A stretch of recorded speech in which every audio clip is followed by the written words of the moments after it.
J'ouvre le micro. On va quitter l'habitat. Ouf.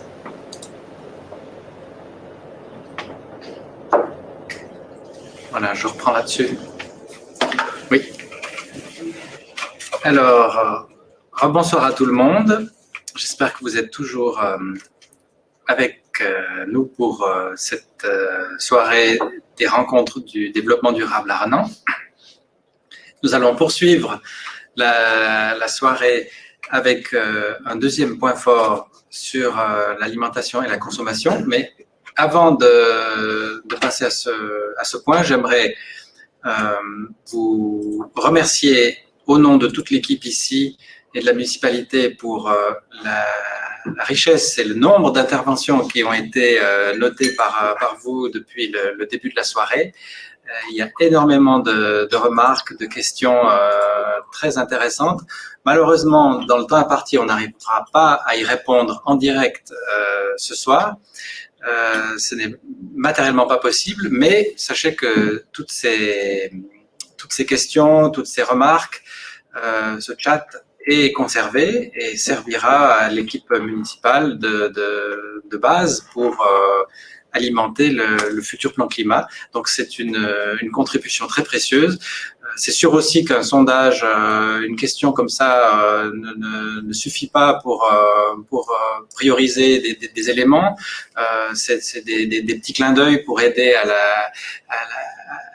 à l'alimentation du débat ce soir, mais ça fait partie de toute une démarche plus poussée que la commune met en œuvre. Voilà pour cette introduction. Donc, j'ouvre la deuxième partie de la soirée avec cette thématique sur la consommation et l'alimentation, et j'ai le plaisir de faire venir ici à la tribune Monsieur Jean-Blaise Trivelli, qui va nous présenter cet état des lieux sur la consommation et l'alimentation. Jean-Blaise Trivelli a suivi une formation à l'Université de Genève en relations internationales et en administration publique avec une spécialisation sur le développement durable. Il a travaillé pendant quelques années à l'unité du développement durable de l'ARE, c'est l'Office fédéral du développement territorial, à Berne, et depuis 1 an et demi, il est adjoint scientifique au service cantonal du développement durable à Genève, et il est en charge de projets sur les achats responsables et sur l'alimentation durable. Monsieur Trivelli, je vous laisse la parole pour cet exposé. Merci. Bonjour à tous. Merci déjà à la commune de Renan pour cette invitation. Donc, je vais simplement vous dresser déjà un bref aperçu de ce que représente, quels sont les enjeux actuels liés à la consommation et à l'alimentation durable. Ça va vraiment être un bref panorama parce que voilà, comme moi aussi, c'était le même cas avant sur l'habitat, c'est vraiment une thématique qui est très vaste. Donc, je vais simplement vous présenter un petit peu quels sont les grands principes qui sont liés à ces deux thématiques. Donc déjà, la première chose, c'est quand on parle de consommation, on se doit de parler d'empreinte écologique. Qu'est-ce que c'est que l'empreinte écologique de la Suisse ? L'empreinte écologique de la Suisse, c'est la pression qui est exercée par la Suisse sur les ressources naturelles. Il y a un peu deux manières qui sont très communes, on va dire, de représenter cette empreinte écologique. Et la première, c'est le jour du dépassement. C'est donc le jour où l'humanité est supposée avoir consommé l'ensemble de ses ressources pour l'année en cours. Donc, c'est-à-dire qu'à partir de cette date, les ressources qui seront consommées par l'humanité ne sont plus renouvelables. C'est-à-dire qu'il n'y aura plus, on va dire l'humanité, la Terre n'aura plus la capacité de renouveler ses ressources. En 2010, on était au 21 août, on voit que ça a progressivement réduit jusqu'à arriver en 2015 au 13 août, après 2018 au 1er août. Donc, on voit vraiment que cette date, au final, cette échéance, elle recule de plus en plus, avec une exception en 2020 où, au final, via la Covid-19, on a eu aussi un impact un peu moindre, notamment parce qu'il y a eu moins de déplacements en avion. Une autre représentation qui est aussi assez commune, c'est donc cet équivalent planétaire. On voit que si toute l'humanité vivait, il lui faudrait 1,7 planètes. Donc, c'est actuellement ce qu'il faut, c'est la capacité des ressources de la planète. Et si on met ça à l'échelle suisse, il faut 2,8 planètes. Donc, c'est-à-dire que si toute l'humanité vivait comme un Suisse, il faudrait 2,8 planètes pour pouvoir vraiment subvenir à ses besoins. Donc là, on retrouve vraiment cette on va dire, un petit peu parallèle entre la biocapacité qu'a la Terre de pouvoir se générer et puis l'empreinte écologique qu'a l'humanité. Je pense que vous avez sûrement déjà vu la petite carte qu'il y a en bas à gauche, donc qui représente les températures passées en Suisse. On voit donc que voilà, plus on avance dans le schéma, plus on arrive vers des températures qui sont élevées. On met souvent ça aussi un petit peu en parallèle avec quel est le climat qu'on pourrait avoir avec ces changements climatiques. Donc, d'ici 2040, on pourrait se retrouver avec le climat de Milan, en 2070 avec le climat de Rome et même le climat donc vraiment du sud de l'Italie en 2100. On voit déjà cet impact de changement climatique en Suisse, que ça soit avec des périodes de grande sécheresse, où notamment notre agriculture est mise à mal, avec des problèmes notamment d'eau, avec des étés qui sont de plus en plus chauds aussi, avec des phénomènes naturels qui arrivent, qui sont de plus en plus fréquents, que ce soit des inondations avec ces petites tempêtes, on va dire un peu tropicales, et on le voit aussi notamment sur les glaciers, qui est quand même, on va dire un petit peu la marque de fabrique de la Suisse. Et on se rend bien compte que, voilà, par exemple, on voit le glacier de la Lech qui réduit et qui est bientôt plus qu'une petite peau de chagrin. Mais vous, en tant que citoyen, en tant que personne voilà, qui jouait un rôle, vous avez un rôle à jouer comme ce qu'on appelle un consommateur. C'est-à-dire qu'en tant que consommateur, vous avez un rôle d'acteur à jouer. Tout d'abord, ça va être de se poser les bonnes questions. Est-ce que vous avez une nécessité, par exemple, à faire un achat? Savoir où est-ce que cet achat aussi il est produit, dans quelles conditions, quels sont les risques pour l'environnement. Donc, en fait, vous, au final, au travers de votre consommation, vous avez une certaine responsabilité et donc, vous allez amener des conséquences. Concrètement, voilà un petit peu les règles de base qu'on applique aux achats responsables. Comme avant, c'était déjà cité pour l'électricité, au final, l'électricité la plus dure, on a dit que la meilleure électricité, c'était celle qui n'était pas consommée, la plus durable. Pour les achats, c'est le même principe. Le meilleur achat, c'est déjà celui qu'on ne fait pas. Le deuxième, on va toujours essayer de trouver des alternatives. Une première alternative, ça va être par exemple de réparer. On a à Lausanne la bonne combine, par exemple. On a différents ateliers qui sont possibles, comme les Repair Café, où on va donner justement l'opportunité de ne pas jeter un objet, mais vraiment de le réparer. Une autre alternative, c'est donc emprunter ou bien louer. On a aussi d'autres initiatives qui sont dans cette thématique, comme par exemple la Manivelle, qui est donc une ressourcerie. On va pouvoir aller donc chercher, si par exemple un soir j'ai besoin d'un appareil à raclette, je vais pouvoir aller chercher là-bas un appareil à raclette ou une perceuse au lieu d'acheter un appareil que je vais peut-être utiliser seulement 1 à 2 fois dans l'année et la laisser justement dans ma cave.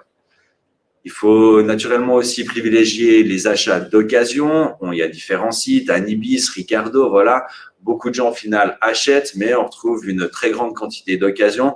Ça se voit aussi sur les voitures notamment, où voilà, on retrouve beaucoup d'occasions, ou sinon privilégier le fait maison si on veut justement éviter d'acheter. Plus concrètement, voilà l'impact de la Suisse. Le plus important, c'est déjà de citer que 75% de l'impact environnemental de la Suisse est à l'étranger. Donc, c'est-à-dire en fait que c'est nos importations qui impactent principalement à l'étranger. Mais sur le territoire suisse, en fait, au niveau vraiment de l'impact environnemental, c'est d'une manière générale, c'est l'alimentation, suivi du logement, qui a été justement cité avant, et puis la mobilité. Donc, 28% de l'impact environnemental de la Suisse est dû à l'alimentation. Mais naturellement, on a des moyens pour pouvoir réduire cet impact environnemental. Il y a d'abord ce qu'on appelle les régimes alimentaires, c'est-à-dire qu'en fonction de nos régimes alimentaires, on va plus ou moins consommer des produits qui sont locaux, de saison, ou bien qui sont carnés. Et donc, on va pouvoir réduire de 50% déjà notre charge environnementale en ayant un régime alimentaire qui soit le moins émissif possible en CO2. Naturellement, on voit le petit bateau ici avec le x5. Je sais que ça va être difficile de lire pour vous, mais c'est simplement que pour vous dire qu'en environ 25 ans, la Suisse a importé 5 fois plus de fourrage, donc pour pouvoir nourrir tout ce qui est dû à l'alimentation, on va dire, pour les produits carnés. Donc, principalement, le fourrage pour le bétail. La saisonnalité et la proximité sont quelque chose qui est aussi fondamental, car il faut notamment 15 fois plus, il y a 15 fois plus d'énergie grise, donc c'est-à-dire 15 fois plus d'impact tout au long du cycle de vie pour un haricot qui est produit en Suisse ou pour un abricot qui est produit en Espagne. C'est la même chose aussi, on aura 5 litres d'essence qui seront nécessaires pour avoir 1 kilo d'asperges qui vient du Mexique au mois de février, alors que ça sera uniquement 0,3 litres pour des asperges au mois de mai, donc qui sont suisses, donc locales et de saison. On voit qu'on peut réduire aussi donc de 12% notre impact alimentaire simplement si on mange que 2 fois de la viande par semaine au lieu d'en manger qu'une seule fois. On a 3 fois plus d'impact d'une manière générale dans un menu qui est carné, qu'un menu qui est végétarien, avec justement, on voit là en dessous le 323, c'est la surface qu'il faut simplement pour produire 1 kilo de bœuf, versus pour produire 1 kilo de pommes de terre, il faut seulement 6 mètres carrés. Donc, en résumé, sur une surface comme ça de 320 mètres carrés pour produire 1 kilo de bœuf, on pourrait aussi faire 53 kilos de pommes de terre. Donc, on voit qu'il y a une énorme différence à ce niveau-là. Et en l'occurrence aussi qu'il y a une grande pression sur l'eau, donc le stress hydrique, parce qu'il faut 20 fois plus d'eau pour produire une protéine végétale versus une protéine qui soit carnée versus une protéine qui soit végétale. Donc voilà, on voit que nos régimes alimentaires peuvent jouer vraiment un très grand rôle. Là, on voit aussi, parce que je voulais vraiment vous mettre cette image, parce que en Suisse, on est un château d'eau. Souvent, on ne prend pas assez au final en compte ces problématiques qui sont liées à l'eau, mais ça, on va avoir de plus en plus avec le réchauffement climatique, ces problématiques qui vont aussi arriver en Suisse. Donc, c'est simplement vous donner un petit peu un petit panorama. Voilà, pour produire une tomate, il faut 13 litres d'eau. Versus un hamburger, il en faut 2400. Et puis, on voit d'autres, peut-être des choses qui sont peut-être moins évidentes. Mais par exemple, pour produire un œuf, il faut 135 litres. Pourquoi? Parce que là aussi, souvent, c'est déjà un produit animal qui aura déjà dû grandir. Donc, aussi, il aura un certain fourrage, il aura des graines qu'ils auront dû avoir, issues d'une première production pour ensuite arriver à cette deuxième production. Donc, voilà, l'eau. C'est vraiment quelque chose qu'il faut garder en tête avec tous les aspects de stress hydrique. Quand on parle d'alimentation, une autre thématique très importante, c'est le gaspillage alimentaire. Pourquoi? Parce que d'une manière générale, 30% des produits qui sont achetés par les ménages sont jetés, ce qui représente 300 kilos par ménage et par année, ce qui est énorme. Naturellement, les ménages jouent un rôle à ce niveau-là. Il y a beaucoup aussi de campagnes de sensibilisation qui sont faites pour sensibiliser ces ménages et puis trouver un peu des solutions alternatives pour pouvoir réutiliser ces biens ou bien conserver aussi ces biens des fois plus longtemps, notamment les dates de péremption. Par exemple, sur les yogourts, on sait que c'est seulement consommé de préférence avant, mais que si vous consommez un mois après, il n'y a pas de problème à ce niveau-là. Mais on voit aussi que la grande distribution joue aussi un rôle majeur. Pourquoi? Parce qu'en l'occurrence, il y a des questions de calibrage. C'est-à-dire la grande distribution va déjà jeter beaucoup d'aliments qui ne sont pas calibrés pour les consommateurs, parce que pour les consommateurs, c'est un fruit qui est pas beau, c'est pas quelque chose qui sera suffisamment, on va dire, parfait pour eux pour être consommé. Et puis, on se rend compte donc si les ménages pouvaient aussi totalement abolir, on va dire, ce gaspillage alimentaire, en comprenant aussi l'industrie, on pourrait réduire de 11% cet impact alimentaire. Naturellement, c'est un peu utopique de penser qu'on va pouvoir réduire à 100% le gaspillage alimentaire, mais donc il y a une très grande marge de manœuvre à ce niveau-là. Là, je vous ai simplement rappelé un petit peu les règles d'or qui sont liées à l'alimentation.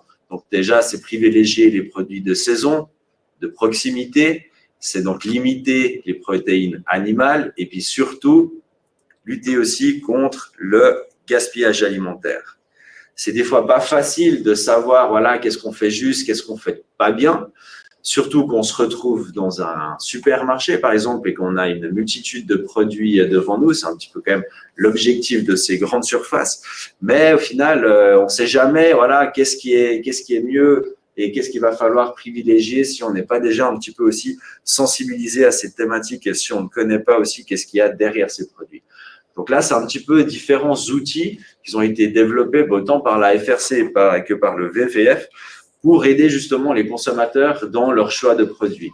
Donc, autant la FRC, ça va être par exemple sur tout ce qui sera les additifs, mais aussi par exemple, il y aura au niveau des cosmétiques, les additifs, ou le VVF qui va vous dire si notamment un produit, par exemple animal, par exemple un poisson, si c'est une espèce qui est voilà protégée, s'il faut faire attention à ce niveau-là, et donc si c'est recommandé ou bien pas de consommer.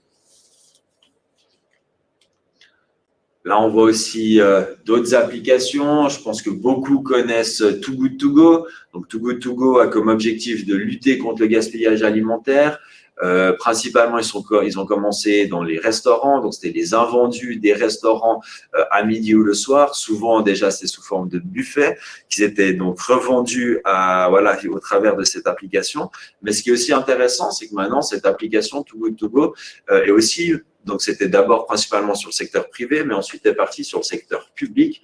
En l'occurrence, il s'attaque maintenant aussi à la restauration collective. C'est-à-dire qu'on peut retrouver aussi sur l'application la vente de produits qui viennent de restauration scolaire, qui n'ont pas tout vendu à midi et qui vont mettre une partie de ces produits en vente pour lutter contre le gaspillage alimentaire. On a aussi Yuka justement qui permet d'avoir ce bilan écologique des produits et Farmi par exemple qui permet d'acheter des produits locaux à des producteurs locaux. Voilà, on voit qu'il y a un petit peu différentes ribambelles d'outils qui existent. Il y en a beaucoup, il y en a de plus en plus qui se développent aussi pour aider dans les choix. Mais au final, ça c'est un petit peu des applications, mais on ne vous dit pas non plus quelles sont au final les recommandations. Moi, je vais juste vous présenter encore deux petits outils que je trouve intéressants qui peuvent vous aider, vous, en tant que citoyen, justement, dans vos choix. La première chose, c'est une boîte à outils qui s'appelle « Mes choix environnement ». Là, c'est vraiment axé sur l'alimentation et le logement. L'objectif, ça va simplement être de vous donner un petit peu des différentes recommandations et puis différentes statistiques. Les différentes petites illustrations que vous aviez avant avec les pourcentages sont justement issus de ce site Mes choix environnement. Mais un autre guide que je peux vraiment vous recommander, c'est vrai que je vous le recommande aussi un petit peu parce qu'il a été développé par l'État de Genève. Ça fait déjà quelques années maintenant en arrière, mais on est en train de on a planifié en fait une mise à jour de ce document. Mais donc, c'était un guide à l'attention de nos citoyens, à l'attention vraiment du grand public pour comment devenir un consommateur responsable. C'est un guide qu'on a fait en anglais, en italien, en espagnol et en français pour qu'il soit vraiment à disposition d'un maximum de personnes. Donc là, l'objectif, c'est déjà de donner aux gens différentes, on va dire, pistes de réflexion quand ils vont faire les achats pour pouvoir ensuite orienter leur choix. J'ai décidé de simplement illustrer ce guide en vous présentant un seul exemple, c'est les vêtements et les textiles, parce que je trouvais ça au final assez intéressant. C'est aussi naturellement un des domaines qui nous concerne tous et parce que aussi on se rend des fois pas forcément compte de tout l'impact qu'il y a derrière le textile ou bien un vêtement et surtout à quel moment il y aurait justement cet impact. C'est ça en fait qui est souvent intéressant avec ce genre de publication.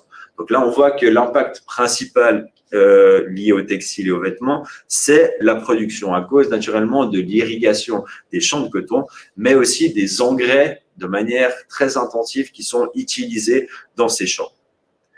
Une deuxième chose, c'est le deuxième plus grand poste d'impact pour le vêtement, c'est son utilisation. C'est vrai, on ne pourrait pas le penser comme ça. On pourrait penser que ça sera sa transformation ou bien son mode de transport, donc son transport entre les différentes chaînes de production et jusqu'à arriver dans le magasin. Mais en fait, non, c'est son utilisation. Ça va être vous qui allez faire le lavage, un lavage à 60, à 90, à 40, qu'ils allez utiliser au final du séchage, du repassage, ou bien une lessive, ou bien un adoucissant.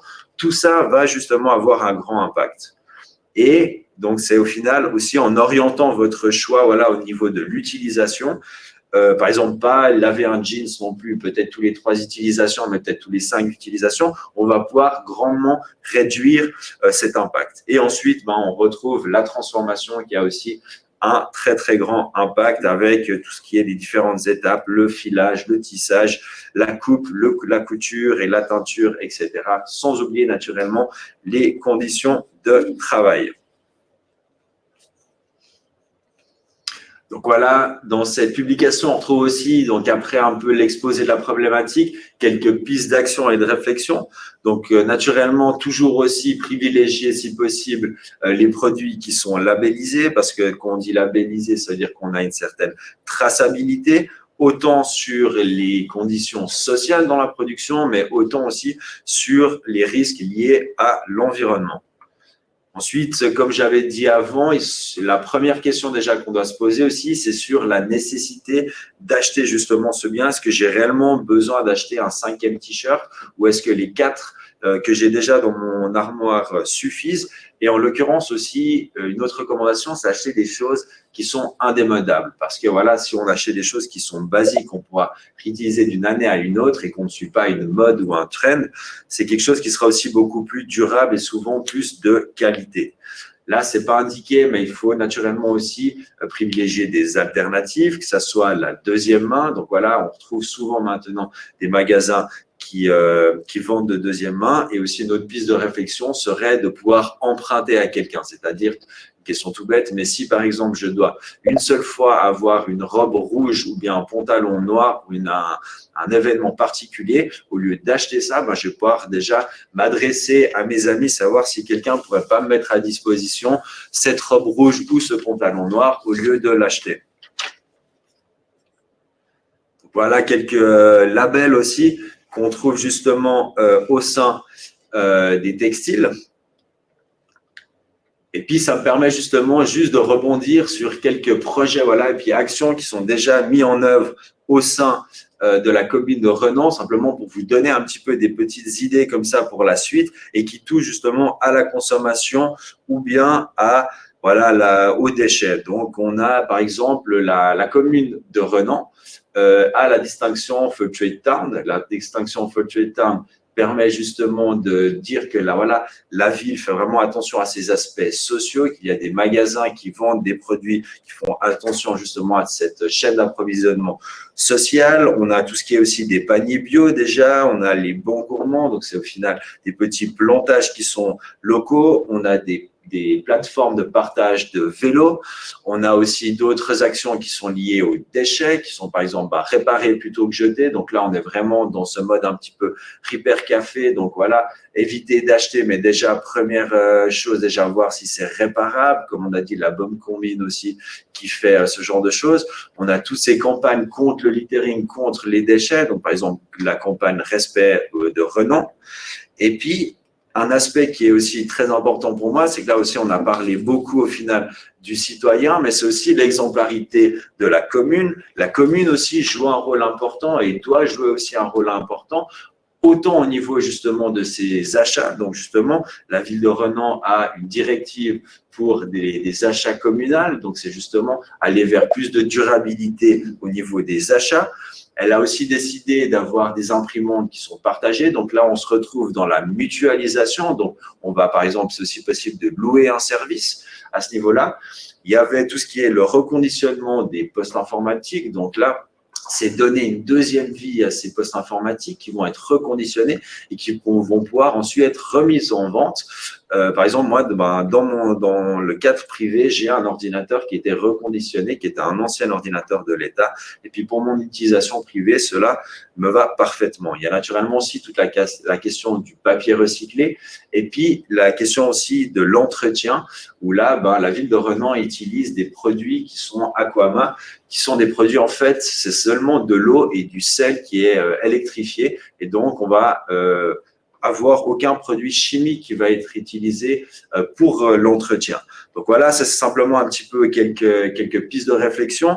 Naturellement, il y a encore, on pourrait penser à la restauration collective qui joue un grand rôle au niveau justement de l'alimentation, des plantages, mais aussi par exemple l'entretien des espaces verts, le zéro déchet, comme certaines communes maintenant qui veulent devenir zéro déchet, comme à Carouge. Donc voilà, il y a plein un petit peu de pistes de réflexion. On parlait avant aussi des fermes urbaines qui sont aussi une possibilité. Donc voilà, c'est une thématique qui est vraiment très riche et très vaste. Et j'aimerais seulement conclure sur cette petite image. Au final, on sait que le développement durable, c'est quelque chose qui est difficile à faire tout seul. On doit avancer ensemble et donc je trouve que cette image, elle est assez parlante. Mais voilà, il va falloir travailler ensemble au final et puis s'unir pour pouvoir développer des projets ensemble et puis faire un peu mûrir ces idées.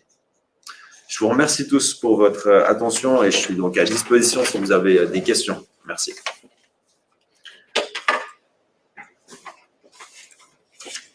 Merci, Monsieur Trivelli, pour ce tour d'horizon des problématiques liées aux achats, à la consommation, à l'alimentation. Thématique très riche, très complexe, puisqu'elle brasse des notions de comportement personnel, mais de comportement aussi de la société. Le gros défi sera de trouver les mots pour convaincre les gens de changer de comportement, pour trouver des solutions communes et pour essayer de changer un peu ces pratiques qui endommagent la planète. J'avais repris un petit dessin pour résumer un peu cette problématique repris d'un dessinateur américain qui s'appelle Andy Singer, un dessinateur très critique sur les modes de consommation des États-Unis, mais qui s'applique évidemment à l'ensemble du monde occidental et même de la planète en général. On a sur ce plan-là effectivement un gros rôle à jouer, mais contrairement peut-être à votre image de toute une population de mangoustes, je crois, face à un serpent, j'ai l'impression qu'on a plus une population de serpents qui nous incite à continuer dans ce mode de vie. Alors, maintenant que la discussion s'ouvre sur ces problématiques-là, il y a un sondage qui va être lancé aussi par rapport à ces questions pour lancer la discussion sur cette thématique de comment diminuer l'impact climatique de la consommation.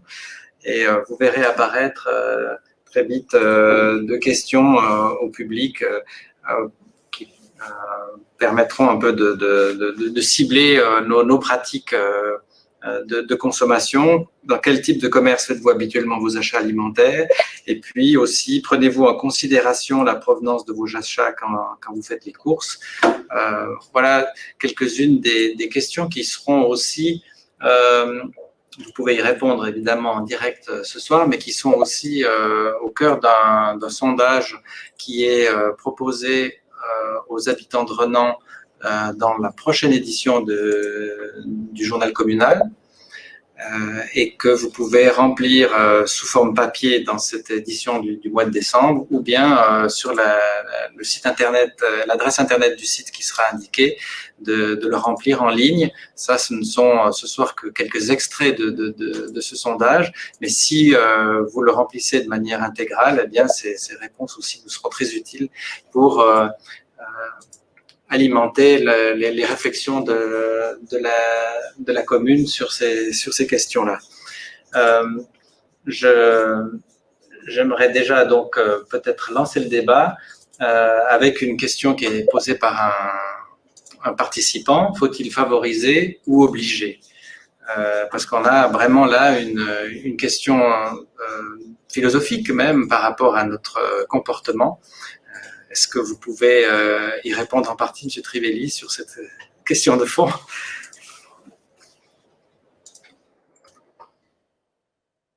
Est-ce qu'on vous voit?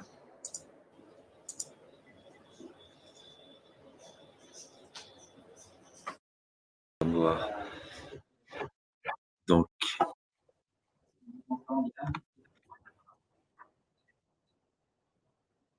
est-ce que tout le monde, c'est bon, m'entend bien?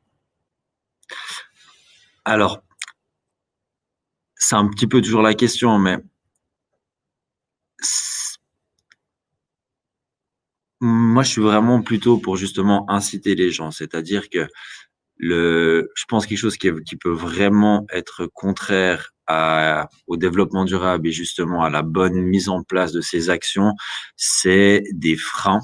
Et ces freins pourraient justement être que ces personnes justement ont l'impression d'être obligées de faire les choses. Le changement, au final, il doit devenir plus d'une manière un petit peu, je veux pas dire naturelle et tout, mais justement favoriser ce changement, que les gens les inciter à aller justement dans une certaine direction sans qu'ils aient l'impression justement de contraindre. Malheureusement, j'ai pas pu participer à une formation qui devait avoir lieu, mais qui s'appelait justement changer les comportements, où là, l'objectif, c'était justement de trouver des manières alternatives pour pouvoir communiquer sur comment est-ce qu'on va pouvoir changer puis inciter les gens à changer leur comportement sans justement qu'ils aient l'impression qu'on les contraint dans ce changement. Donc moi, je suis plutôt justement pour favoriser tout ça, pour accompagner les gens vers ce changement, donc un peu plus vers ce philosophique que les obliger. Mais après, naturellement, on a besoin aussi de moyens de contrainte. Des fois, on voit la taxe au sac, mine de rien, c'est un petit peu une taxe incitative qui va donc quand même favoriser les personnes qui trient déjà. On va pas obliger les gens à le faire, à trier, mais ça va favoriser, on va inciter les gens à le faire. Franchement, quand on voit l'impact aujourd'hui et la force de frappe de la publicité, comment est-ce que ces, entre guillemets, petites injonctions à mieux faire peuvent régater face à des messages martelés quotidiennement qui nous incitent à faire le contraire? Tout à fait. Alors ça, justement, on a brièvement discuté lors de la préparation justement de cette séance. C'est vrai que plusieurs communes ont décidé d'interdire aussi la publicité sur l'espace public, parce qu'au final, la commune aussi est responsable de son espace public et aussi responsable de ce qu'on y voit sur son espace public. Voilà, la publicité est très réglementée en Suisse sur certaines choses, ça soit sur l'alcool ou le tabac, mais on pourrait aussi se poser la question de réglementer la publicité de manière autre.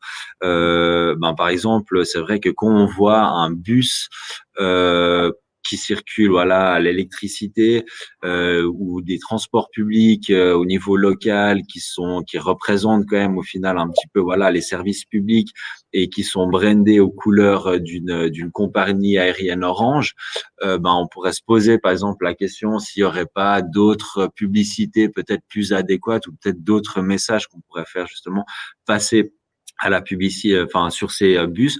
Nous, par exemple, à Genève, on va lancer au mois de décembre une campagne de publicité sur le gaspillage alimentaire qui s'appelle Save Food Fight Waste. C'est une campagne qui est lancée au niveau national et on va utiliser justement ces bus qui sont au final un grand relais parce qu'ils se baladent dans toute la ville comme support publicitaire pour relayer justement la campagne de communication.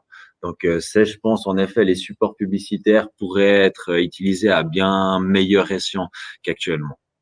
Alors là, je trouve que les politiques sont pris à partie par rapport à cette problématique très sensible de la publicité ou de la communication dans l'espace public. Est-ce que quelqu'un d'entre vous souhaiterait répondre? J'ai plus accès à ma caméra, je me lève là, pardon. J'ai gardé ma caméra. Je n'ai plus l'espace de mon voisin, pardon. Effectivement, toute la question de imposer, convaincre, et on vient d'y répondre, hein, tant que personne peut convaincre, c'est mieux. Parfois, on voit que la méthode méthodique où l'on impose marche mieux. Par exemple, les limites de convaincre, c'est, on l'a expérimenté dans les déchets. On a vu que, avec beaucoup de moyens dans l'information, la communication, on est arrivé à un stade où il y avait un plateau. Et on a dû mettre en place une certaine statique qui a, alors là, tout d'un coup, amélioré grandement le tri et le recyclage. Ce qui montre aussi qu'il y a des moments où je pense que si on veut un vrai changement, je pense que la mesure incitative est insuffisante. Quant à la publicité, on a aussi des réflexions sur la ville de Renan, de savoir quelle publicité nous devons mettre en place. Il y a bien évidemment un certain nombre de critères qui ont déjà été exclus, le tabac, l'alcool, et des publicités qu'on avait retirées sur le territoire. Ça n'a pas été tout simple, on est quand même réussi. Maintenant, il y a des paramètres qui sont en place, on a un vrai travail pour un nouveau document, un nouveau préavis, pour la repenser sur le territoire, il y a des conseils communales de publicité. Après, la question finale, on devrait gagner des messages culturels, des bonnes pratiques, et c'est quand même aussi une forme de publicité. Donc, pas pour des produits, mais peut-être pour des bonnes postures, des réflexions. Et quelquefois, c'est clair,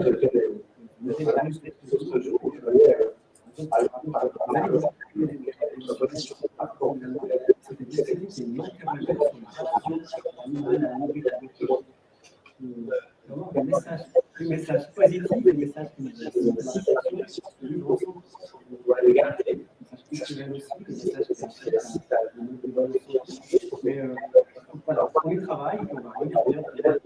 Nous devons une communication qui sera adaptée, moderne et qui sera novatrice. Il y a un problème de son. Ouais. Ah oui, il faut couper votre micro.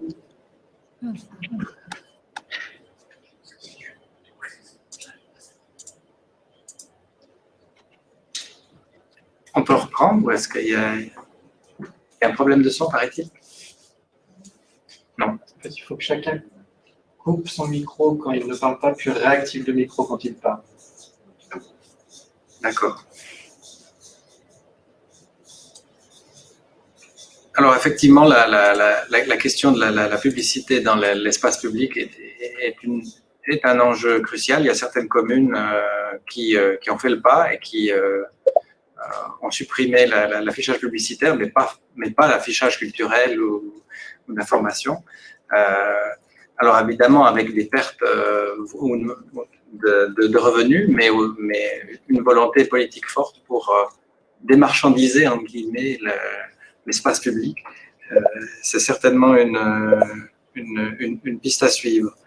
Il y a évidemment des questions qui sont posées par rapport à l'interdiction, notamment interdire les importations de fruits et légumes, mais ça, il y a des tas de questions qui sont posées, mais qui ne sont pas, disons, de la compétence communale.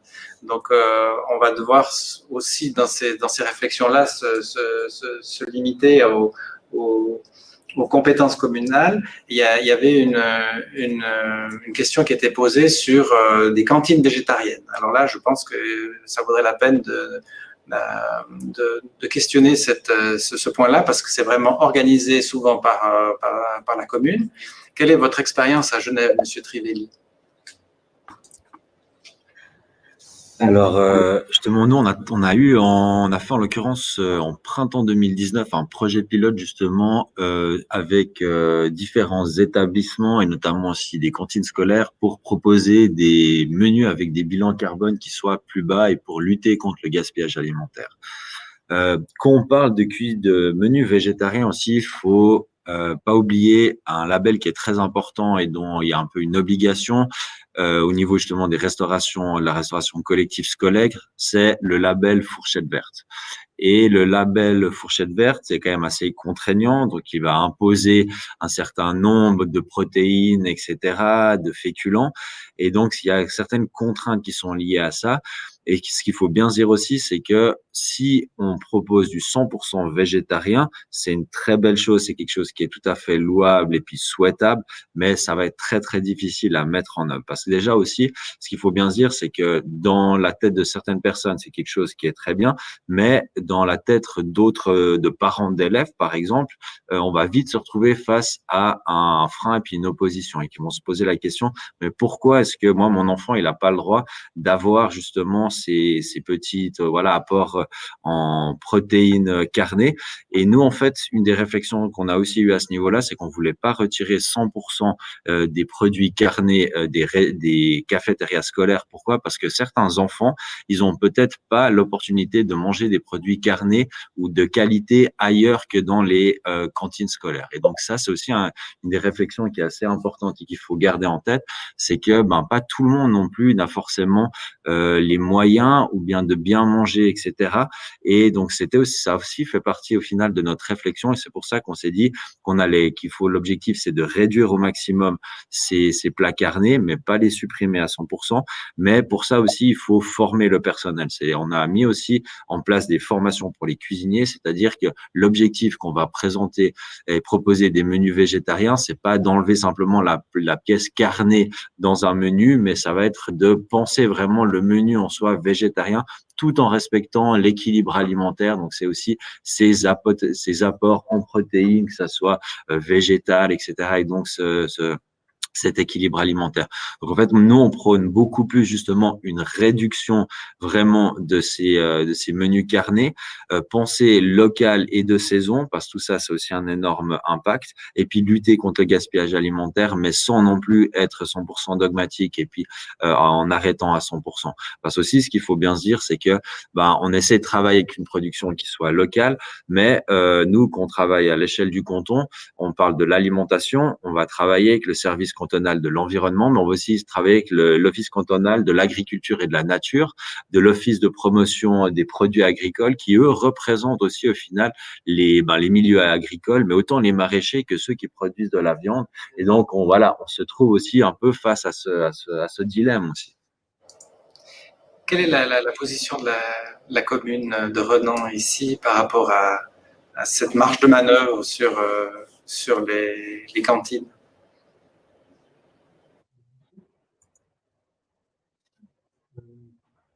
Je reviens, pardon, j'ai envie de répondre. Je prends il ne faut pas, hein. Le micro, je parle pas, on parle. Le micro aussi. Il faut l'activer. Oui. Oui.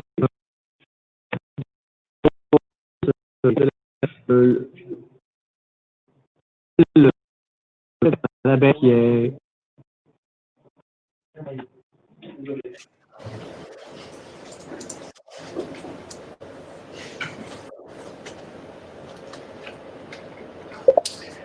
Voilà.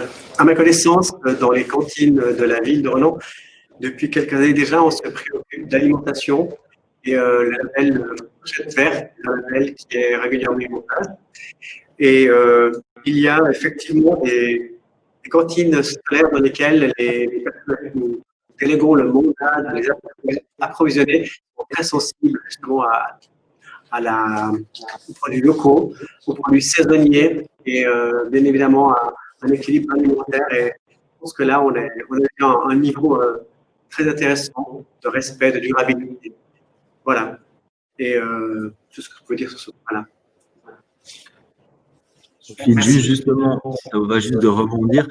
Par exemple, la ville de Lausanne, pour approvisionner ses cantines scolaires avec des produits locaux et de saison, a justement une taxe. En finale, si je me trompe pas, c'était justement une taxe sur l'électricité, la chaleur, etc., qui permet d'alimenter un fonds du développement durable. Et une partie de ce fonds du développement durable va être en fait utilisé pour pouvoir augmenter de, je crois, c'est 50 centimes par prix par repas, donc qui est fourni dans la restauration scolaire, pour pouvoir justement proposer des menus qui soient donc de meilleure qualité au niveau de la saisonnalité et au niveau de la proximité. Donc c'est vrai qu'aussi ce qu'il faut quand même se dire, c'est que des fois, les choix alimentaires vont aussi des fois avoir un certain coût, et puis qu'on va devoir aussi trouver certains financements et que ça peut passer justement par des fonds liés au développement durable.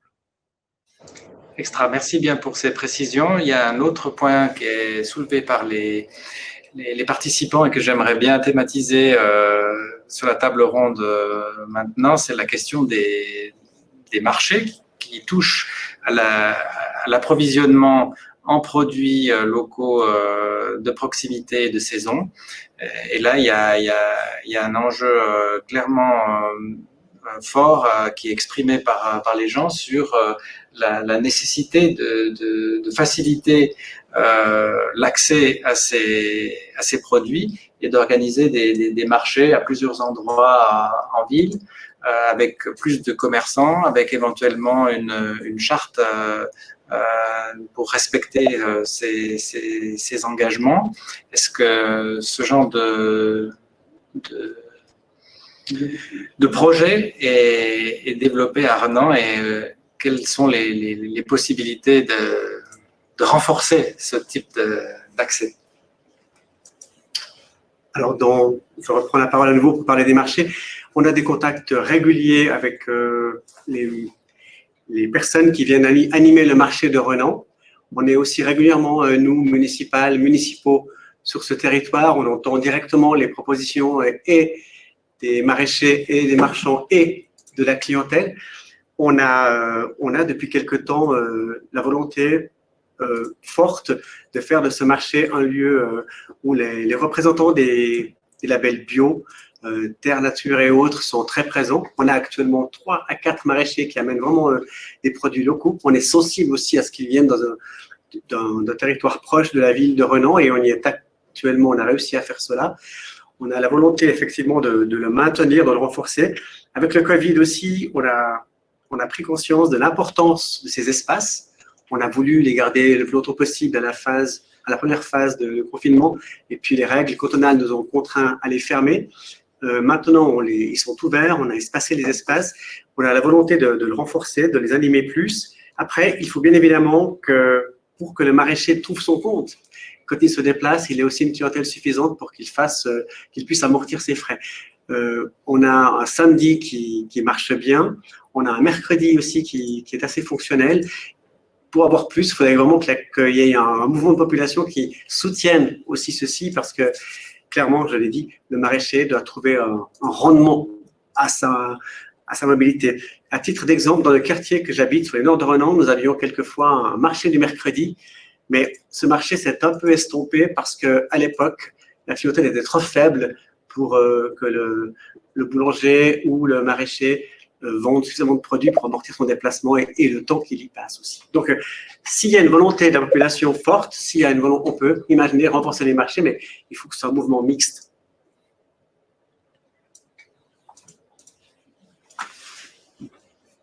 Merci pour ces précisions. Je crois que là, il y a un domaine très prometteur. J'avais envie de rebondir sur. Il y a Madame Surcher qui veut compléter. Je vous laisse la parole. Voilà, merci. Oui, pour compléter ce qu'a dit Monsieur Clément, effectivement, les marchés, c'est une chose. On en a 2. On a Renan Village et on a la place du marché au centre. Donc, ça fait déjà le nord et le centre.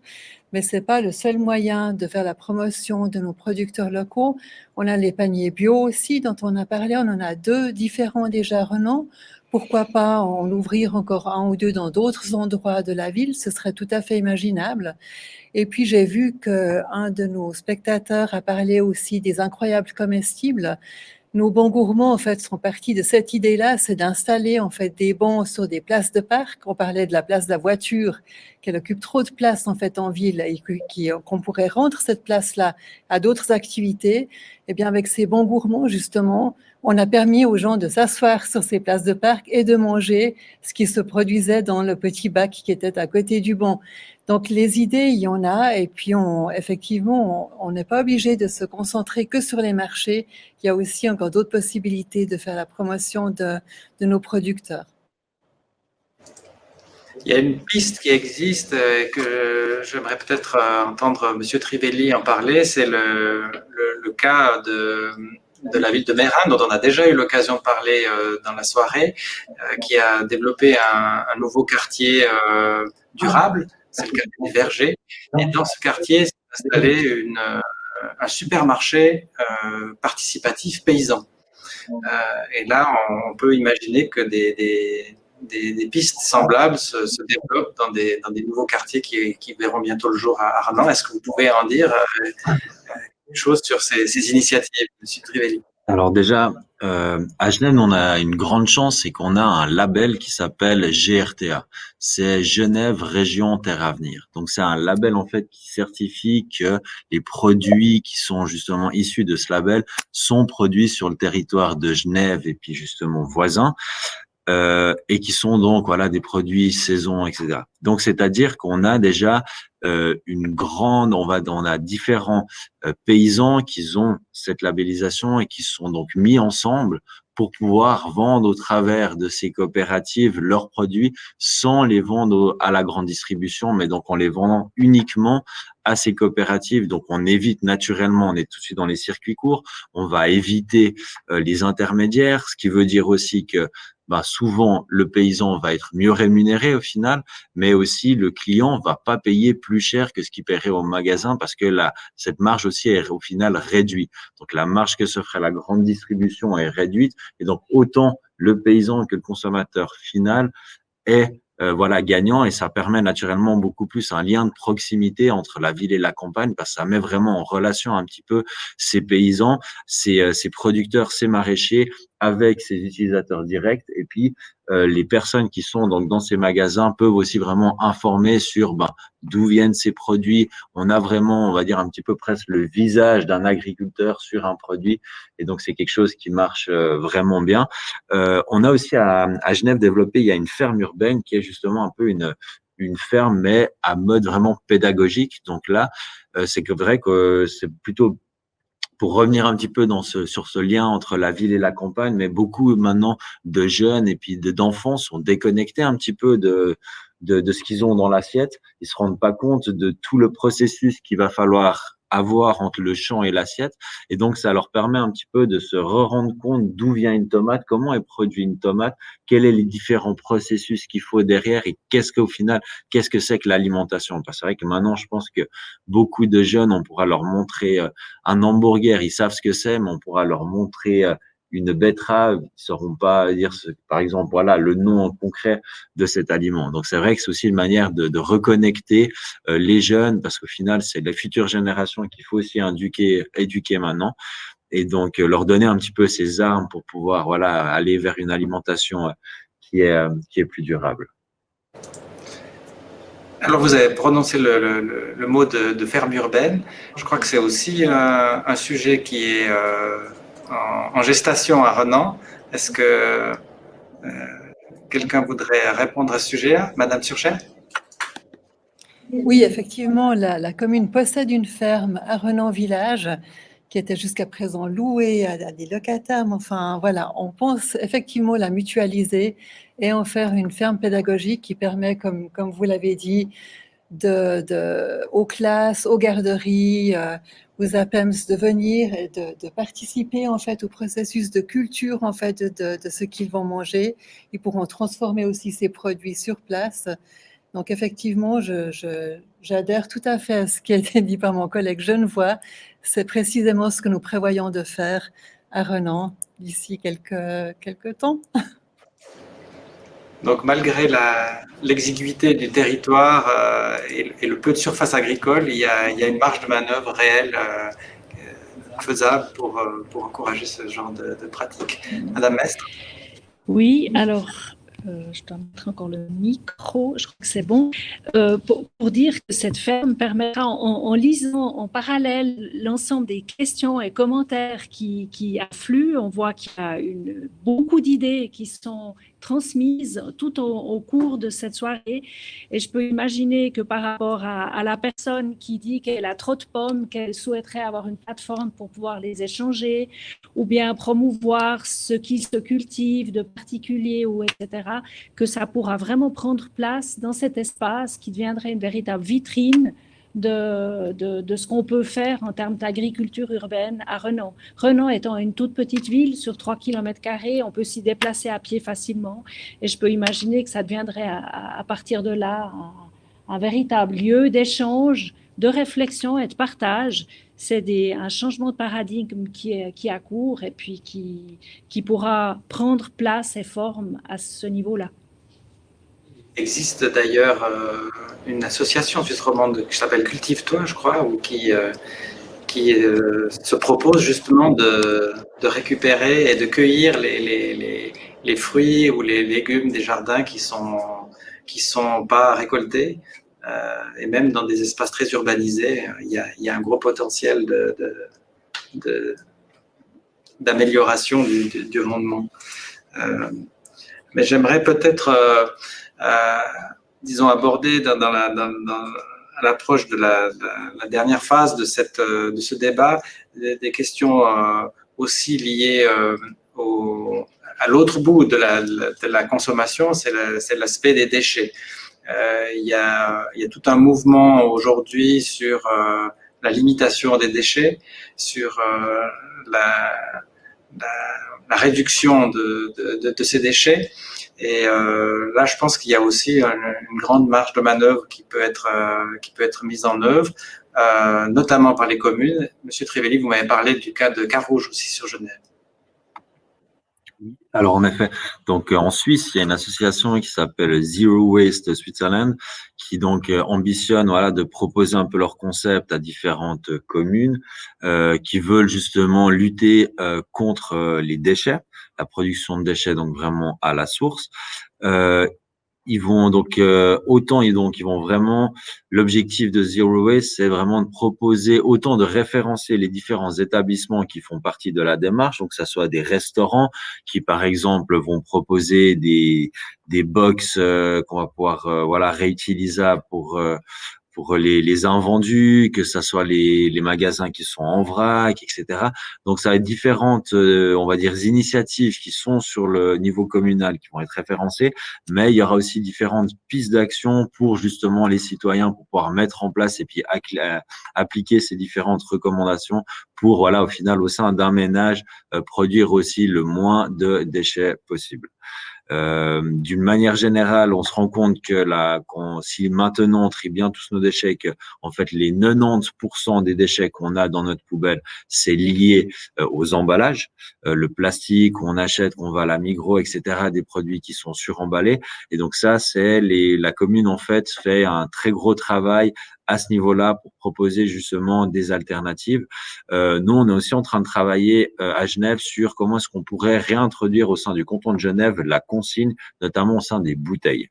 C'est une des thématiques, on en parle aussi beaucoup, c'est pas facile non plus à mettre en œuvre parce qu'il faut travailler aussi en même temps avec la grande distribution et puis avec différents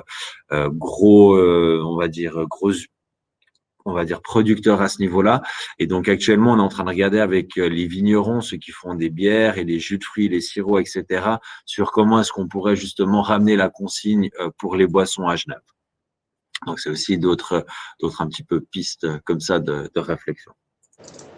En vous écoutant, j'ai l'impression que il y a un gros enjeu qui se pose par rapport à ces pratiques, c'est le changement de normes sociales. Parce qu'en fait, les habitudes ont été prises de jeter, même éventuellement de recycler, mais pas, mais plus de consigner, plus de limiter les emballages ou les besoins. Et là, on doit, j'ai l'impression, travailler sur cette évolution des normes sociales. Et là, il y a j'imagine, un gros travail de sensibilisation et de communication à faire. Alors, je pense sincèrement pas qu'il y a un très très gros travail parce qu'au final, la consigne, faut pas oublier que ça fait que 25 ans qu'elle était abandonnée au final, 25-30 ans qu'elle était abandonnée en Suisse. Et donc, maintenant, il y a aussi de plus en plus de pays qui reviennent à la consigne. Il y a des pays qui sont toujours justement aussi, notamment les pays nordiques, ils ont toujours la consigne.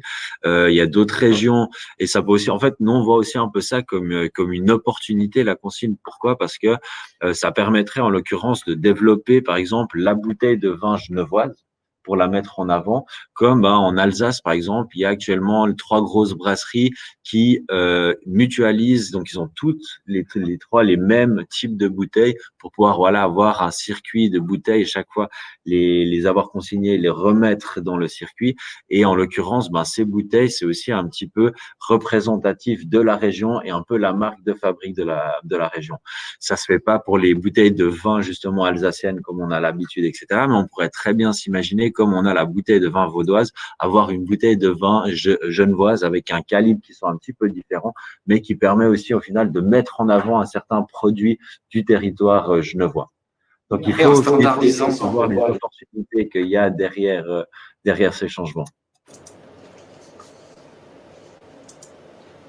Est-ce que la municipalité voudrait réagir à ces questions-là de déchets et de consignes ou de changement de normes sociales en matière de consommation? Oui, effectivement, la consigne, c'est un instrument qu'on a. On peut aussi inciter les restaurateurs, enfin ceux qui font de la vente à l'emporter, à accepter les récipients que les gens leur apportent pour pouvoir servir ce qu'ils achètent dans ces boîtes et qu'ils repartent avec. C'est ce que Renan s'apprête à faire aussi tout bientôt. Donc, je pense qu'on a quand même certains moyens pour influencer les choses. Après, au sein de l'administration communale, nous avons ce pouvoir-là aussi de changer les comportements en éliminant, par exemple, tout ce qui est jetable de nos salles de conférence et autres, en mettant, comme on a ici, des bouteilles en verre avec de l'eau du robinet, puis des verres. Ça va très bien. Et puis, c'est comme ça, par l'exemple, en fait, qu'on change petit à petit les habitudes. Non, apporte aussi, si je m'abuse, des directives très claires pour les organisateurs de manifestations, pour diminuer l'impact énergétiques ou d'émissions de CO2 des manifestations. Tout à fait. Donc, nos associations qui reçoivent une subvention de la ville sont obligées, quand elles organisent des manifestations, d'utiliser de la vaisselle réutilisable. Et puis, ça a un certain coût, certes, mais la ville, en plus, paye la moitié du coût de cette opération. Donc, en fait, on soutient vraiment les associations pour qu'elles utilisent cette vaisselle. On a fait le test il n'y a pas si longtemps avec une grande manifestation à Festimix. Ça s'est très bien passé. Et puis, les gens ont très bien compris le consigne. Ils payaient leur gobelet 2 francs de plus. Ils recevaient les 2 francs de retour quand ils le ramenaient. Ça se passait très bien. Je pense encore une fois que l'exemple concret comme ça sur le terrain, c'est ce qui marche encore le mieux. Il y a justement une autre thématique qu'on n'a pas parlé, mais dans les achats qui sont aussi très importants, surtout au niveau des administrations, c'est au final la lutte contre le plastique à usage unique. Et parce que on sait que naturellement, qui dit plastique dit pétrole, et puis surtout la plus grande problématique, c'est tout ce qui est à usage unique. Donc c'est vraiment, ça peut être la petite touillette à café, autant le gobelet justement. Et ça, c'est des choses qu'on va beaucoup trouver souvent et qu'on va pouvoir, quand il y a un grand potentiel d'amélioration dans les administrations, notamment, souvent les administrations vont faire pas mal de réceptions, d'apéritifs, etc. Ils ont aussi un rôle d'exemplarité à jouer. Et donc c'est vrai que c'est bien à ce niveau-là d'avoir des règles qui soient claires sur le territoire de ma commune. Les règles qu'on fait, mais naturellement, il faut que ces mêmes règles aussi soient applicables au sein de l'administration pour avoir cette exemplarité de la confédération, de l'exemplarité de l'administration, qui est vraiment un des points qui est vraiment crucial, parce que moi c'est souvent un peu une des questions qu'on m'a posé, c'est mais au final on a l'impression qu'on impose beaucoup de choses aux citoyens, mais que l'administration derrière n'en fait pas autant. Et c'est si le citoyen a un peu cette impression, on va tout de suite un petit peu le perdre. Et donc, c'est pour ça qu'il faut vraiment que on va dire, la commune soit leader et soit vraiment exemplaire à ce niveau-là pour pouvoir, voilà, diffuser et puis amener ces bonnes pratiques aussi au niveau des citoyens. Mais j'aimerais quand même vous interpeller par rapport à ces plastiques à usage unique parce que j'ai appris au cours du premier confinement, l'usage de plastique à usage unique a augmenté de 30%, évidemment dans le domaine sanitaire. Donc là, on a un effet complètement contraire à toutes les préconisations qui sont faites. Comment le spécialiste des achats responsables se positionne par rapport à cette vague qui semble irrépressible. Alors ça, c'est vrai que par rapport notamment, nous on a la réflexion actuellement à l'État de Genève par rapport aux masques, donc savoir est-ce qu'on doit privilégier des masques en papier, des masques en tissu, pour quel utilisateur, parce que naturellement on peut pas proposer des masques en tissu aussi pour n'importe quel utilisateur, mais je pense dans le cas de la Covid-19, ce qui est encore presque plus important, c'est toutes ces questions qui sont liées à la santé. Donc, c'est-à-dire il y a des recommandations qui sont faites, qui au final sont quasiment tout autant importantes que l'aspect environnemental. Dans la première vague, il y avait vraiment cet aspect santé qui était à privilégier parce qu'on n'avait non plus pas on était un peu dans une situation d'urgence et on devait agir de manière rapide. Maintenant, on est moins dans cette urgence, donc on peut prendre le temps de la réflexion et se poser justement les bonnes questions. Et donc, nous, on est en train de regarder dans quel cas les masques en papier sont à privilégier, dans quel cas les masques réutilisables sont à privilégier, mais aussi quelles sont les normes. Donc, c'est-à-dire, est-ce qu'ils doivent être certifiés AFNOR, est-ce qu'ils doivent être certifiés Texted, qui est justement la certification de la Confédération. Mais en même temps, la question se pose, c'est est-ce qu'en Suisse, il y a une entreprise qui a les capacités de nous fournir suffisamment de masques en tissu ou voilà pour pouvoir assurer un petit peu un certain roulement. Donc c'est un peu toutes ces questions un petit peu aussi qui se posent. Et actuellement, le problème qu'il y a en Suisse, c'est qu'il y a très peu d'entreprises qui sont certifiées avec justement la labellisation de la Task Force de la Confédération. Donc voilà, niveau aussi sanitaire, on doit trouver un petit peu un juste compromis, mais c'est une réflexion aussi qu'on doit faire avec le médecin cantonal, en l'occurrence, pour avoir son aval sur toutes ces questions environnementales. Mais après, se pose aussi la question masque en tissu. Est-ce qu'il y a dans ces masques en tissu des perturbateurs endocriniens? Donc, il y a aussi plein de questions au final qui se posent. Et puis, donc, la réflexion va très loin au final. Et c'est pas... Là, le niveau communal est peut-être dépassé ou... Enfin, je ne sais pas, en tout cas sur les masques, ça, certainement. Mais sur le plastique à usage unique, au niveau de la consommation, voilà, il y aura une grosse lutte à mener, je pense, pour compenser la vague qui nous assaille. Ça, avant montré, mais il y avait tous ces différents donc de postes d'émission avec la charge environnementale de la Suisse. Et donc, on avait en premier l'alimentation, après l'habitat, en troisième, c'était le logement. Et en fait, je ne l'ai pas cité, mais en quatrième, même avant la Covid-19, le quatrième poste d'émission, c'est la santé, réellement. Le dessus, peut-être. Un petit switch, ouais. J'aimerais peut-être, puisqu'on arrive gentiment à la fin de ce débat, poser une question plus générale qui est induite par finalement ces réflexions, qu'elles soient apportées au niveau de l'habitat ou au niveau de la consommation. C'est en quelque sorte la sobriété. On traite aussi par le terme de suffisance, mais finalement j'ai l'impression que dans tous ces débats-là, il y a cette notion-là de sobriété qui émerge et qui est souvent trop peu thématisée et mise en avant, parce que finalement, ce que vous nous dites et ce qui semble être essentiel aujourd'hui, c'est de diminuer volontairement notre train de vie sans perdre en qualité de vie, c'est de diminuer notre penchant matérialiste et de choisir un mode de vie plus frugal. Et à ce niveau-là, il y avait une réflexion qui était intéressante à Zurich, la ville de Zurich, qui a développé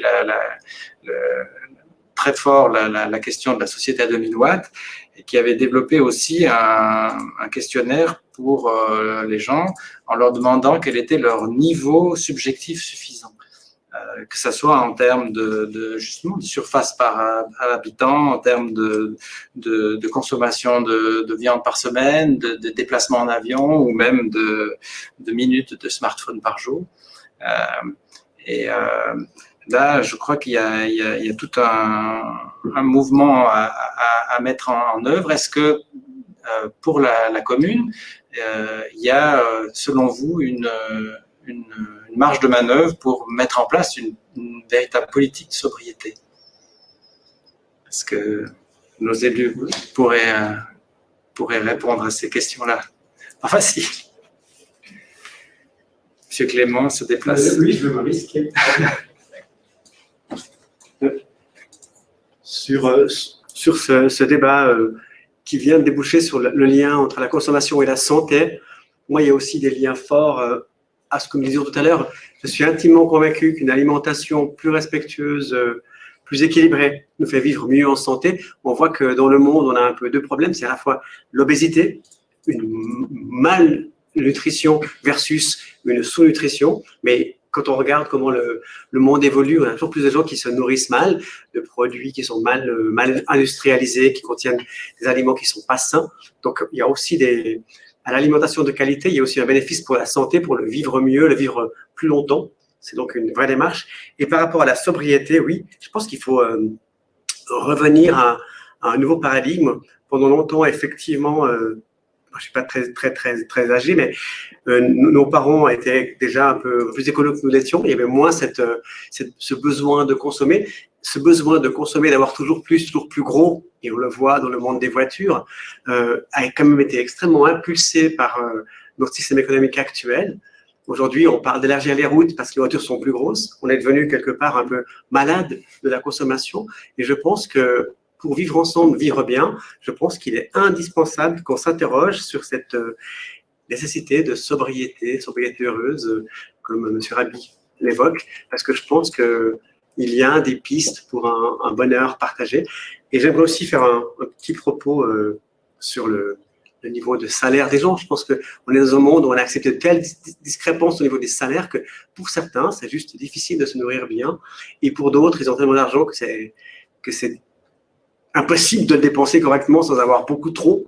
Donc, il y a aussi peut-être une société à repenser en termes de partage à la fois des richesses, des ressources et puis des préoccupations. Mais je pense que tant qu'on a un monde aussi écarté entre ceux qui ont des fortunes colossales et ceux qui tous les mois peinent à boucler le mois, on a parlé du logement tout à l'heure, on a parlé de c'est quoi pour vivre bien, c'est quoi le principe. Je pense que le prix pour certains, c'est un paramètre fondamental, pouvoir juste payer mon loyer sans être en difficulté à la fin du mois, c'est une préoccupation. En tout cas, à Renan, elle m'est souvent évoquée par des gens qui me disent mais aidez-moi à trouver un appartement en accord avec mes besoins et dans mes capacités, défendez des loyers bas à Renan. Je fais des liens entre tout ça, mais je pense que pour arriver à une sobriété plus heureuse, je pense qu'il faudra qu'on accepte aussi qu'on a tous besoin les uns des autres. Le meilleur architecte a besoin d'un grand nombre d'ouvriers qui vont faire sa réalisation. On le voit dans les constructions qu'on fait à Renan.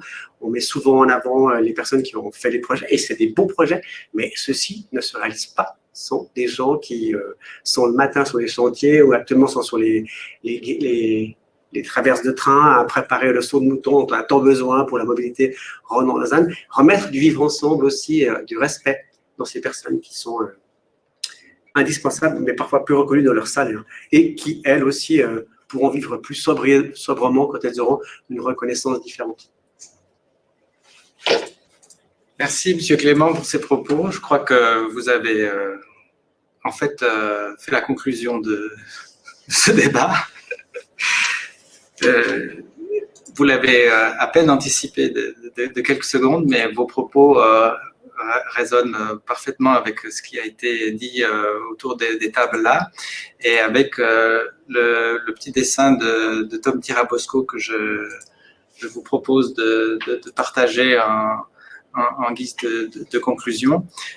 Sur sa petite boîte à merveille, et c'était écrit « Moins c'est plus ». Donc c'est vraiment un peu le résumé de ce questionnement sur sur la sobriété. Et M. Trivelli aussi, dans la préparation de cette séquence, me disait, ben voilà, on pourrait lancer un appel sur cette question par rapport à Noël qui sera bientôt là. Et comment allez-vous faire vos achats de Noël? Comment faire pour ne pas faire aimer Noël avec poubelle? Voilà, c'est aussi une piste qu'on peut se poser à ce stade. On arrive gentiment à la conclusion de cette soirée. J'aimerais peut-être, avant de terminer et de laisser le tout dernier mot à M. Clément, redonner la parole peut-être à Laurent Guidetti, qui a suivi toute la soirée et la première soirée de début octobre, qui était en quelque sorte aussi un grand témoin de cet atelier, de peut-être faire aussi une petite synthèse sur ce qu'il a perçu dans ces débats ce soir. Oui, oui. Est-ce qu'on m'entend là? Ça marche? Pas encore. Plusieurs paramètres. C'est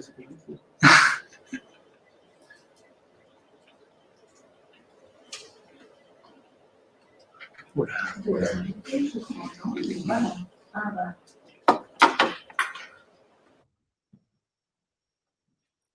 Est-ce qu'on m'entend? Je pense que non, oui. Par contre, à chaque fois que j'interviens, vous avez remarqué que ça… Je pense que c'est une réaction à mes interventions sur l'habitat ultra connecté. On est dans un environnement qui est là pour nous rappeler combien la connexion fait partie de notre quotidien. Moi, ce que j'ai trouvé vraiment très intéressant, c'est les liens qu'il y a entre non seulement les interventions sur mon intervention sur l'habitat et les interventions de M. Trivelli sur les questions de consommation. J'ai d'ailleurs tiqué, je m'en rends compte quand je parle d'habitat, je parle de consommation de mètres carrés ou consommation d'habitat. Tout ça fait partie en fait de consommation. Et donc, il y a la consommation d'alimentation, la consommation d'habits, la consommation d'habitat. Et tout ça, effectivement, renvoie, et je trouve que la conclusion de votre syndic Jean-François Clément était très à propos, parce qu'effectivement, cette idée de frugalité, elle peut s'appliquer à tous les domaines, à tous les champs, et tous les champs de la consommation, que ce soit l'alimentation, les vêtements ou l'habitat. Donc, effectivement, la grande question qui est posée dans le cadre de ces démarches, ce sera qu'est-ce qu'on peut faire de ces grandes intentions, et on voit qu'il y a plein de pistes. Comment intégrer ça dans un plan climat d'une collectivité publique? Vous l'avez répété, il y a quand même des limites liées aux compétences qu'on peut avoir, mais il y a plein de choses qu'on peut faire. Et en lisant vraiment l'ensemble des informations qui se trouvent sur le chat, sur les questions qui sont posées, on sent qu'il y a vraiment une dynamique extraordinaire, non seulement dans la volonté de faire un plan climat, de réviser le plan d'affectation communale, dans les propos engageants de la municipalité, mais aussi dans les initiatives que les habitants de Renan, si les gens qui sont intervenus sont tous de Renan, parce que ça, on n'a aucun moyen de le vérifier, se vérifient. Et c'est vrai qu'ensuite, c'est un petit peu le côté compliqué, c'est qu'il y a pas mal de questions, on pourrait faire ci, on pourrait faire ça, et puis si, puis ensuite, il y a le passage à l'acte. Et la grande question, puisqu'on a parlé de l'opposition incitation versus obligation, c'est si l'incitation doit vraiment fonctionner et si effectivement on doit pouvoir se passer d'obligation ou d'interdiction, c'est bel et bien à tout le monde de le démontrer. C'est-à-dire que normalement, ça doit pouvoir se vérifier sans avoir affaire à intervenir un virus qui nous oblige à ne plus prendre l'avion, par exemple. Et cette sobriété volontaire dont vous avez parlé, Monsieur Chenal, elle est assez fondamentale. C'est de savoir comment c'est possible qu'avec l'invention du développement durable, on a continué de consommer toujours plus dans le même temps, quoi. Donc, il y a un côté où il y a un vrai questionnement sur ce rapport entre obligation et incitation, ou interdiction et incitation. Et il y a une théorie, je n'ai pas encore lu le livre, mais c'est la théorie du donut qui explique que finalement, on doit pouvoir vivre, avoir le confort minimum qu'il faut, mais toujours dans les limites planétaires. Et j'ai peur que le temps à disposition pour atteindre la neutralité carbone, pour ne pas faire exploser les températures sur Terre, finalement réduise la marge de manœuvre qui existe entre le confort minimal que l'on estime, auquel on estime avoir droit, en définitive, et puis les limites planétaires qui, comme l'a montré M. Trivelli, finalement se réduisent, parce qu'on consomme toujours plus de planètes et qu'on n'en a qu'une. Il n'y a pas de planète B, comme le disent les manifestants des manifs pour le climat. Donc, je pense que c'est des questions extrêmement larges, extrêmement invasives sur les modes de vie, mais il y a beaucoup d'optimisme à avoir quand on voit la bonne volonté. Il faut que cette bonne volonté, toutes les bonnes volontés qui sont affichées dans les chats et les questions qui sont posées, soient suivies d'effets de la part de la ville de Renan avec son plan climat et sa révision du PACOM, dont on attend visiblement beaucoup quand on lit ces questions, et d'effets de la part de toutes les personnes qui ont osé poser des questions et qui se sont engagées effectivement à aller acheter, à aller consommer plus local. En tout cas, l'intention est là et je pense qu'on peut encore espérer en voyant ces résultats-là. Bon, je n'ai pas d'autres conclusions à faire puisque ce n'est qu'une conclusion de transition, vu que le 25 novembre, on va discuter d'autres aspects. Je suis sûr qu'on va retomber aussi sur nos pattes par rapport aux deux premières thématiques de la soirée, puisque les deux thématiques, mais vous allez l'annoncer, j'imagine, les deux thématiques sont celles de la nature en ville et de la mobilité. Et je pense que là encore, on trouvera des liens. En tout cas, moi, j'ai des petites idées des liens qu'on va pouvoir trouver entre mobilité et nature en ville, mais je suis sûr qu'on trouvera aussi des liens avec la soirée d'aujourd'hui. Donc, il faut absolument, mesdames, messieurs, qui êtes au bout du fil et sur votre portable, que vous reveniez le 25 novembre, parce que c'est, je pense, là qu'on verra, on aura véritablement fait le tour, non seulement de ces 4 thématiques, mais aussi qu'on verra un petit peu plus clair sur la façon dont on doit pouvoir intégrer ça dans des outils qui sont de compétences communales, en définitive. Alors, je crois que Laurent Guidetti a fait la meilleure transition possible pour inciter tout le monde à participer à la prochaine rencontre du développement durable. J'ai quasiment plus rien d'autre à dire, si ce n'est que vous avez parlé de la théorie du donut qui justement analyse les limites planétaires et le bien-être humain. Chaque commune aujourd'hui peut faire cette analyse et voir dans quelle mesure elle remplit cet espace-là en respectant le bien-être humain et les limites planétaires. Je crois que c'est Amsterdam qui a lancé cette manière de faire, mais on pourrait aussi l'appliquer à Renan. Venez donc avec nous le 25 novembre pour continuer la discussion sur la mobilité et sur la nature en ville. Merci énormément à vous de votre participation très active. Et puis, pour poursuivre aussi un dernier moment sur ces questions-là, vous pouvez répondre dans l'outil sondage qui est à votre disposition encore quelques minutes, une des questions du sondage de la commune de Renan sur les propositions d'action en lien avec la consommation et l'alimentation. Et vous avez toute une liste de projets, de produits, d'idées qui ont été proposées ici et que vous pouvez prioriser. Ça nous aidera évidemment pour la suite des travaux.